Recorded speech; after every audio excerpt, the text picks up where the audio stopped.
a Pozzuoli con padre Patriciello. Padre, noi facciamo parte, io insieme a Peppe e ad altri concittadini di Monte di Procida, del comitato Terra dei Fuochi dei Veleni, un comitato che è nato spontaneamente a valle un po' di tutto quello che sta succedendo e soprattutto delle sue denunce che giornalmente pubblica su Facebook e sui giornali di informazione. Io vorrei che lei facesse un appello a tutti i miei concittadini affinché effettivamente queste cose che vediamo in giro non siano solo fuochi di paglia, ma veramente ci sia da parte di tutti una presa di coscienza di quello che è il problema reale che oramai ci affligge tutti i campani. Nessuno più si può ritenere praticamente al di fuori oppure essere indenni a quello che ci sta succedendo. Non servono manco tanto il registro tumori o quant'altro, perché perlomeno noi al mio paese basta che ci guardiamo negli occhi tra i familiari e ci rendiamo conto che in ogni famiglia o c'è stato un deceduto oppure c'è un ammalato che oramai soffre servono dati certi e serve quindi il registro tumore, quindi le cose che dici tu le abbiamo addirittura noi fatte. Il dottore Luigi Costanzo, nostro amico medico per l'ambiente di Frattamaggiore, ha fatto non solamente nella nostra ASL un calcolo che non è costato un centesimo alle casse dello Stato, è andato a vedere dal 2008 al 2012 quante persone hanno fatto la richiesta dell'esenzione ticket 048 e ha visto che nel giro di 4 anni c'è l'aumento del 300%.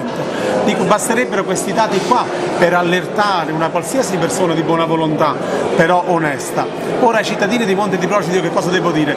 Noi dobbiamo uscire fuori dal localismo, io sono di Monte di Procida, io sono di Monte Ruscello, noi siamo i campani che abitano la striscia di territorio a cavallo delle province Napoli e Caserta, che sono la fascia di territorio la più offesa, la più ferita, la più mortificata, la più umiliata, e questo fatto ci accomuna tutti, anche se dove sto io a Caivano me ne accorgo di più, tocco di più con mano, e magari a Monte di Procida affacciandovi vedendo il mare voi non avete questa percezione. Noi mangiamo gli stessi cibi. Ma noi mangiamo gli stessi cibi, respiriamo la stessa aria, ma soprattutto dobbiamo avere la certezza di sapere questi nostri cibi da quali terreni provengono. Questa è una cosa molto importante, di una semplicità incredibile. Fino ad oggi è stato fatto di tutto. Ieri alla Commissione Senato, Ambiente del Senato che è venuto a Caivano, c'era il senatore della Lega, al quale io ho dovuto dire alla fine dell'incontro: senatore, lei è venuto qua come senatore della mia Repubblica, non come senatore della Lega Nord. Attenzione, questa è una cosa importante, perché questo discorso ci accomuna tutti. Allora io penso che in ogni paese debba esserci un comitato che tira il carro, ma debba essere tutto il paese che si preoccupi veramente e si chiede ma dove siamo arrivati, che cosa ci aspetta per il futuro, che cosa vogliamo fare anche noi per il futuro, perché Caldoro dice che ci vogliono 80 anni per le bonifiche, quindi un bambino che nasce oggi non le vedrà. Che futuro ci avrà?